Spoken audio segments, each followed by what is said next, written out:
Hello, mon Alex. Ouais, vas-y. Ah, il joue l'Écossais là avec son kilt. Ouais. Montre-leur que tu l'as pas le kilt. Ah, j'ai rien en dessous. Voilà. Bon, bonjour, il rentre d'Écosse. Bonjour à tout le monde. Voilà, ravi de te retrouver, mon ami. Merci. Ravi de vous vous retrouver, retrouver. bien entendu.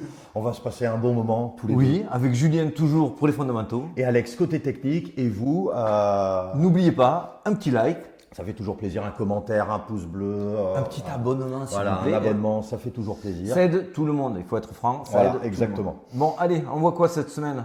Bon, alors, c'est du week-off facé, c'est maintenant, voilà, on vous en avait parlé, réaccumulation, etc. Donc voilà, il y a plusieurs phases. Est-ce qu'on Ce qui est sûr, c'est qu'on est dans une phase C, distribution ou accumulation, réaccumulation pour être précis. Nous, on a fait notre choix, vous le savez.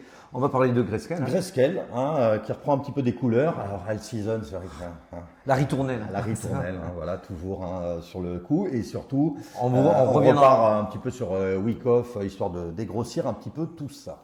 Juste avant, si vous voulez nous rejoindre sur les canaux, que ce soit les Telegram, le Twitter, X et YouTube, vous avez tout sur Linktree. Exactement. Le lien est en description. Et si vous voulez nous rejoindre sur Blofin et payer 20% de moins sur vos trades, c'est possible aussi. Tout est également sur le Et lien. le Linktree. Le Linktree. Voilà. Et on attaque tout de suite? Eh ben, c'est Ah, parti. c'est parti.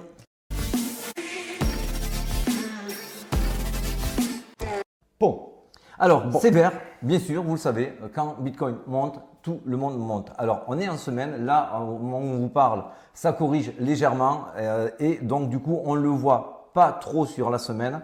Mais effectivement, quand Bitcoin dévisse de 1, vous le savez, le reste dévisse de 2, voire plus si le projet est petit. exactement. Et surtout, ce qui est toujours très important, c'est que quand il y a eu, on va dire, une petite distribution, enfin, ce que je veux dire, une correction, il est toujours intéressant de regarder ceux qui rebondissent le mieux dans ces périodes-là. Donc, ça vous donne un petit peu, voilà, Et quel on, type de et on voit projet. que les gros projets reviennent, on voit du Ah, du Atom, Atom, du NIR, Tao, OP, donc tout ça c'est assez rassurant de voir enfin les gros qui se positionnent parce que pour nous, vous le savez, les soldes c'était la semaine dernière, donc aujourd'hui il y aura encore 2-3 coups à faire, mais il faudra pas trop tarder. Et bien sûr l'IA avec Ondo, non le RWA avec Ouais. Ondo et l'IA aussi.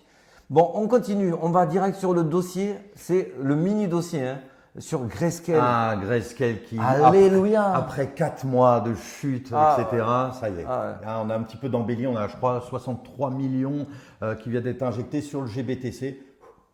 Première fois qu'il a un net flow positif. Exactement, et ça fait plaisir, parce Ça que fait c'est plaisir. vrai qu'on voit, comme vous pouvez le voir sur ce que vous présente Alex, on voit que ça se réduit de plus en plus. De plus en plus. Voilà. Parce que jusqu'à présent, c'était plutôt The Fall Guy. Ah là, c'était chute libre. Bon, alors du coup, pour nous, est-ce que c'est positif pour la suite? Alors, on s'attend quand même, vous inquiétez pas, à ce qui est des net flows négatifs de temps en temps, donc à savoir des sorties. Mais on voit, comme tu l'as dit, qu'il y a une belle décrue, que ça se calme par rapport à cela. Et on attendait cela parce qu'on voulait moins de pression vendeuse. Et aussi grâce aux mineurs. Les mineurs qui, normalement, avec le halving, ont 2 fois moins de récompenses, donc potentiellement déversent 2 fois moins de Bitcoin après les avoir récoltés. Donc ça va être positif pour le cours de Bitcoin à moyen terme. Oui, c'est ça. Et en plus, donc, on sort de quand même plus de 17 milliards qui sont sortis de chez Grayscale. C'est pas mal. C'est pas mal. Ouais, C'est pas c'est pas une paille. Voilà, c'est pas une paille. Donc voilà, c'est pour ça qu'on voulait vous en Allez. parler, parce que c'est quand même un événement un peu rassurant. Exactement, et rare, exactement. on va dire. On continue l'alt season. Alors, cette martingale, cette ritournelle, vous Voilà. l'appelez comme vous voulez. Vous voulez. C'est vrai que vous l'avez entendu, on en parle très souvent. Est-ce que c'est là? Est-ce que c'est pas là? Là, il y a quand même des signaux qui montrent qu'on a des plus bas de plus en plus haut et voilà. des plus hauts toujours plus hauts. Voilà. C'est Aller sympa plus la haut, chanson. hein, Aller plus haut. On va pas faire la chanson. Non, hein. non. T'as chanté un petit peu, Nikos? Ouais, Ah ouais, non. j'ai fait de la cornemuse. Ouais, il m'étonne. Bon, alors, oui, on voit une réelle impulsion au nord. Non, on n'est pas encore en alt season, mais Il y a une petite odeur. On voit même du côté de chez Ether que les frais de gaz sont les plus bas. Donc ça annonce généralement une belle embellie de côté de l'univers Ethereum. Donc ça veut dire tout notre univers crypto. crypto. Si on regarde le Total 2, le market cap du Total 2 qui est Voilà, c'est hors Bitcoin. hors Bitcoin, donc c'est tout l'argent qui rentre est additionné, sauf celui du Bitcoin. Et on se rend compte qu'on arrive difficilement, mais progressivement sur les hauteurs de l'ancien bull run, de l'ancienne alt season. J'aimerais voir ce fameux crochet comme on voit, comme on l'a vu ici et comme on le voit sur les cycles auparavant quand on se rapproche des ATH du Total 2. Donc oui, pour l'instant, on est plein d'espoir. On n'a encore pas vu grand-chose à mon sens. Oui, en plus on en a un petit peu parlé en off, il n'y a toujours personne, etc. Est-ce que le Composite Man, on en reviendra tout à l'heure, muselle un peu, enfin voilà, freine les ardeurs de tous les médias, etc. pour pouvoir lui En tout cas, on a vu qu'il y a eu des énormes rebonds quand on a fait le Sprint la semaine dernière et ces fameux rebonds ont été essentiellement achetés par les whales. On l'a vu notamment sur Bitcoin avec ces 47 000 Bitcoins achetés par les whales en 24 heures quand on a fait notre crack, notre point bas, ouais, notre le Spring. Alors bien sûr, on attendra pour nous, pour vraiment se positionner et se dire on rentre dans une altizone, de voir l'Ether performer, surperformer le Bitcoin. C'est pour ça qu'ici on vous a mis la charte de ETH face à BTC et on a toujours cette trendline qui meurt, elle meurt dans ce triangle et on a vraiment besoin de la voir faire son son breakout. Exactement. Voilà, exactement. Et c'est vrai que là, ça se compresse de plus en plus. Et de toute façon, pour qu'il y ait une alt-season, il faut voir quelque chose sur ce graphisme. Exactement. Et aussi que la dominance du Bitcoin baisse. Puisque si tout le monde est maximaliste sur le Bitcoin, si tout le monde est focalisé là-dessus, l'argent ira massivement chez Bitcoin et pas chez nos altcoins favoris. Donc on attendra de voir cette dominance baisser car vous le savez, on vous l'a déjà présenté ce fameux schéma. Qui est toujours très très intéressant, qui est toujours bon de relire. Colonne de gauche. Voilà, à colonne de gauche, c'est la dominance. Colonne du milieu. Voilà, c'est le Bitcoin et après c'est les alts. Donc vous allez voir que si par exemple vous avez différents scénarios, ça monte ou ça baisse côté dominance, mais vous avez le Bitcoin qui peut monter. Le scénario parfait serait que la dominance baisse, vous l'avez sur la 4e ligne, là où je suis ici, que le cours du Bitcoin continue à être soutenu. Alors là, on aura une belle explosion. Voilà, exactement. Et c'est vrai que c'est cette ligne qui est la plus importante. Et ce que l'on ne veut pas voir, c'est la dominance qui monte, le Bitcoin qui descend. Et après, qu'est-ce qui se passe? C'est le sens. C'est le contraire. Allez, on enchaîne très rapidement avec l'analyse du Bitcoin. Eh bien, c'est parti. C'est parti.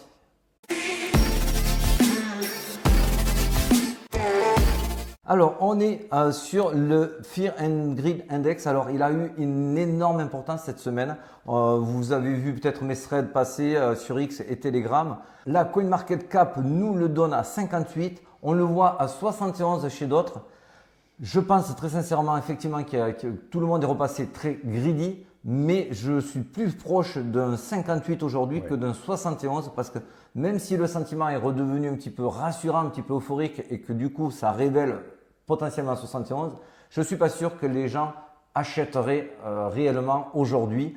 Donc on serait sur du 58. Pourquoi c'est intéressant de vous en parler cette fois-ci? Parce que ça c'était vraiment assez important. Quand on a eu le rejet de l'approbation des ETF, c'était en juin de cette année, rappelez-vous, c'était il n'y a pas si longtemps. On a eu un fort rejet, on est retourné vraiment très très bas dans les 39 000 et là tout le monde titrait c'est la fin des haricots, c'était vraiment un énorme bull trap, donc c'était retour à la cave. Et si on regarde sur le Fear and Greed Index, ça correspond pile vraiment au moment où les personnes étaient le plus effrayées, on est descendu à 48. Que s'est-il passé ces derniers jours? On a eu une tentative de retest d'ATH qui s'est fait rejeter. On a fait exactement pareil, un retour à la cave et tout le monde qui titrait ça y est, c'est la fin des haricots, on va à 52 000, on va à 47, voire même on a vu des choses encore plus fantasques. Et ce qui est commun à ces deux situations, c'est bien sûr l'extrême changement dans le comportement du sentiment, du feeling, où là on était passé à 48 et là on est descendu encore plus bas, on était à 43. Donc on a joué sur cette peur-là. Qui a profité de cette peur-là? On vous l'a montré au préalable, c'est les whales. 47 000 bitcoins, ils en ont profité, ils n'ont pas hésité, ils ont appuyé sur le bouton.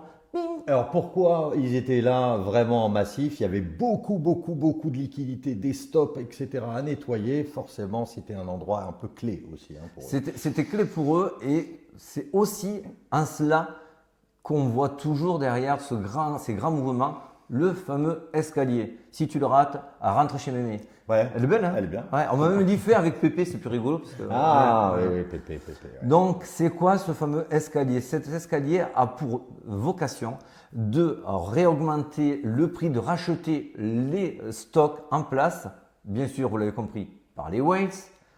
Et surtout, dans un premier temps, de laisser à peu près zéro ouverture, zéro fenêtre aux petits retails comme toi et moi, avec nos petites crevettes. Voilà, exactement. Et c'est très bien dit parce qu'en effet, ils vous laissent rien, ils font des montées spectaculaires, ils stagnent, ils remontent, etc. Et c'est vrai que c'est toujours compliqué. Et vous le savez très bien, je pense qu'il y a toi qui nous regarde derrière l'écran, il y en a un ou deux qui se sont dit je vais attendre un retracement, je vais attendre une grosse correction pour entrer, même si je suis quand même rassuré, je ne veux pas racheter aussi haut. Et c'est ça le piège qui vous tente, en tout cas dans les premières marches de l'escalier, parce que c'est très dur à soutenir un cours en escalier, il faut vraiment énormément de capitaux, donc ils le font au maximum. Et puis au bout d'un moment, ils sont obligés de laisser rentrer le retail. De toute façon, ils sont quand même obligés de laisser rentrer, puisque ça sera la contrepartie à qui ils vendront. Exactement. Et on dit que généralement, mais on y viendra plus tard, que les retails pourraient commencer à venir au niveau du SOS. Du SOS. On va vous en parler de ce fameux SOS. Et là, si on regarde effectivement, ça correspond exactement aussi au point bas du FIR quand on a fait le fameux plus bas ici qu'on appellera le spring, parce qu'on vous expliquera pourquoi on appelle ça le spring. Ce qui nous amène à un weekly. Dis donc, si t'es pas beau pendant que tu n'étais pas là, qu'est-ce qu'on a fait nous On a sorti le marteau. On a sorti le marteau et le falling wedge. Ouais, voilà, exactement. Alors, il y a du très positif et attention, un petit red flag. Le très positif, oui, on est sur un falling wedge. C'est une pattern qui est bullish. Normalement, ça se casse au nord. Oui, on a un très beau marteau dessiné en weekly. Ici, on l'a clôturé dimanche soir. Donc, il n'y a pas si longtemps. On a presque des divergences haussières cachées. C'est aussi très positif. Je dis presque parce qu'on est quasiment sur le même niveau. Donc, je les valide qu'à moitié. Mais il faut faire attention sur le momentum. On voit qu'on commence à faiblir au niveau du momentum.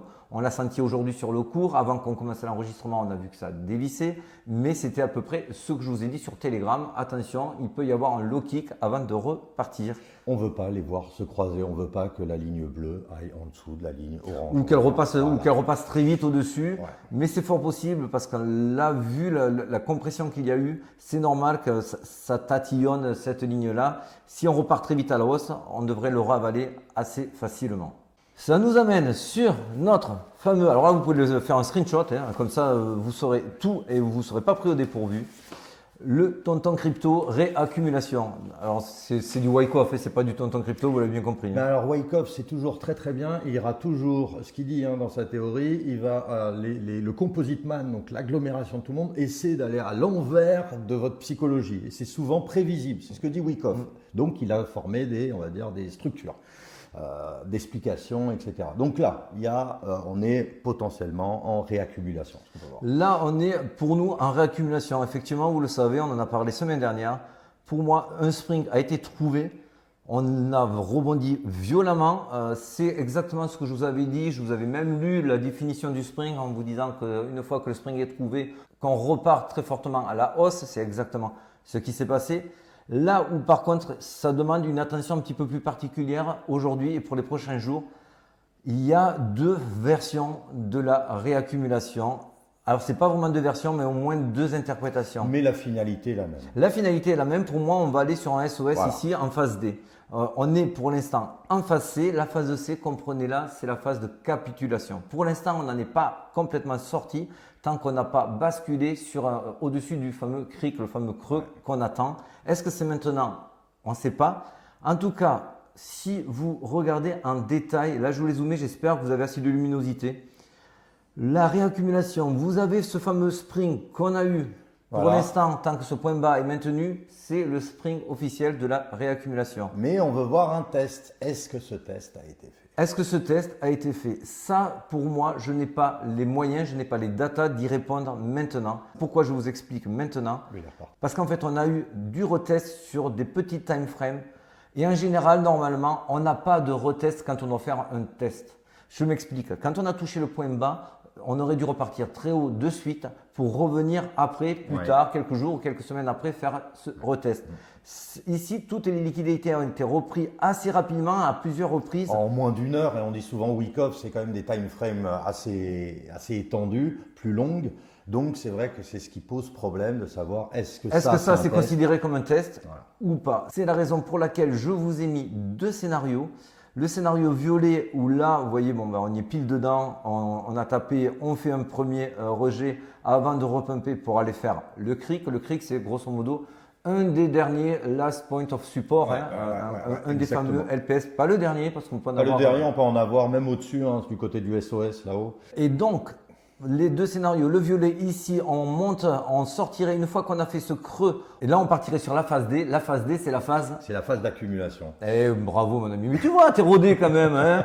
Phase D, la phase d'accumulation. On n'oublie pas que c'est souvent une phase avec très très gros volume de trading, très grosse volatilité. Donc c'est-à-dire que quand on va arriver dans la phase D, c'est visible. Voilà, ça va aller fort. Donc voilà. Et la dernière accumulation sera sur le SOS qui sera à hauteur forcément, voire légèrement plus haut que le dernier ATH. Voilà, pour pas plus que ça fasse, on va dire, résistance, mais ça commence à faire le support pour pouvoir repartir. Voilà. Et un point hyper important, tu as vu, je change mon ton de voix exprès. Un point hyper important, il n'y aura pas d'une autre réaccumulation. Ouais. Chez Wyckoff, et on le comprend pourquoi aussi, la réaccumulation n'est là qu'une fois et elle est là en général sur un niveau structurel historique qui était l'ancien ATH. Une fois qu'on sera passé au-dessus, les composite man, eux, ils auront fait leur bague et ils attendront que le prix explose pour vous en mettre plein la figure. Ils appelleront un Greenpeace, cette fois-ci, ils leur diront si, c'est green maintenant, Bitcoin. D'accord, je change, je réenvoie un nouvel article, merci. Mais ils ne réaccumuleront pas, les composite man ne réaccumulera pas après cette phase-là, où qu'elle aille. Par contre, oui, vous aurez des phases de retracement. Oui, il y aura certaines whales qui seront tentées de vendre, acheter un petit peu plus bas avec des respirations, avec des corrections. Mais il n'y aura plus des phases de réaccumulation. C'est le principe de Wyckoff. Exactement. Voilà, du composite man qui représente, on va dire, toutes les plus grosses institutions, les grosses whales, en une personne, on va dire. Donc, vous l'avez compris, le scénario violet, on y est en plein, on repartirait à la hausse avec potentiellement plus tard un petit low kick aux alentours des 67 000. Ou le scénario jaune, on part faire un retest qui serait peut-être plus probant et calmer un petit peu les ardeurs qui sont repartis très très vite. C'est aussi une possibilité. Dans tous les cas de figure, aujourd'hui, il n'y a rien d'invalidant si on retourne sur les 60K. Ça serait un retest pour moi. Moi, je préférerais cette version, on va dire, le fameux un test, de retester un petit peu ça sur les 60. On verra bien ce qui va se passer. En tout cas, pour l'instant, c'est clair, on est dans la phase C, cette fameuse phase de capitulation. Comprenez bien que c'est une phase de capitulation. Allez, si on zoome maintenant. Alors là, je vous ai tracé le Fibo du dernier mouvement, c'est-à-dire du point le plus bas, 59 000, au point le plus haut aujourd'hui à 65 500. On voit qu'on a fait un petit arrêt sur le premier arrêt qui n'est pas le plus important de Fibo, avec une prise de liquidité sur une petite FFG 1 heure. Est-ce que ça va être suffisant pour faire un rebond ou est-ce qu'il va falloir qu'on creuse sur le vrai premier gros arrêt? Le 38,2. Ça fait partie des cas possibles. C'est pour ça que moi, aujourd'hui, sur le trading, j'ai un petit peu freiné. On attend de voir. On est déjà à break-even, c'est-à-dire que toutes nos positions sont safe. Donc, on ne touche plus à rien, même si on rate des entrées, parce qu'aujourd'hui, ça reste un petit peu piégeux, vous l'avez compris. Soit on peut aller sur le test, soit on part direct. Donc, c'est vrai que malheureusement, c'est toujours un peu plus compliqué sur cette l'une des dernières phases de Wyckoff. Et la prudence aussi s'impose parce qu'effectivement, sur l'open interest, quoi qu'on fasse, on reste encore très élevé et ça peut énerver beaucoup les whales qui peuvent vouloir faire un petit nettoyage et pouvoir aller récupérer tous les stops de tous les imprudents, on va dire, qui auraient pu… On finit avec un petit point positif. Le DXY, pourquoi on vous en parle? Parce qu'on veut juste le voir baisser, parce qu'il est corrélé au Bitcoin. Donc plus il va baisser, plus le Bitcoin sera apprécié et inversement. Exactement, puisque il est coté face à lui. Ouais, exactement. Et donc là, on a vu que ça a cassé ce fameux triangle. Il a fait son breakout. On aimerait un retest de son breakout. Ça a l'air bien parti. Ça nous laisserait 1 à 2 mois de facilité au Bitcoin pour pouvoir s'envoler. Et après, on s'en battra le steak du DXY parce qu'une fois qu'on sera en bull run, les inflows seront tellement puissants et massifs que quoi que fasse le DXY, il aura le dollar, il aura une petite influence, ça sera assez absorbé. Oui, tout à fait. Et n'oubliez jamais, un bull run est souvent très court. Il dure à peu près 3 mois, 4 mois, etc. Donc c'est vrai qu'on ne le voit pas venir et donc ça pourrait corroborer à le voir un petit peu. Baisser le DXY. Ça peut faire sens, comme ils disaient les Anglais. Hein. Voilà. Bon, moi j'ai tout dit. Hein. Ben, moi aussi. Bon, mais je te fais la bise. Allez, ciao. Et c'était bon, les bières. Ah ouais, très très bonne. J'en ai bu beaucoup. Allez les amis, avec modération. À très vite. Ciao les amis. Et à tout de suite sur Telegram. Allez, ciao, amigo.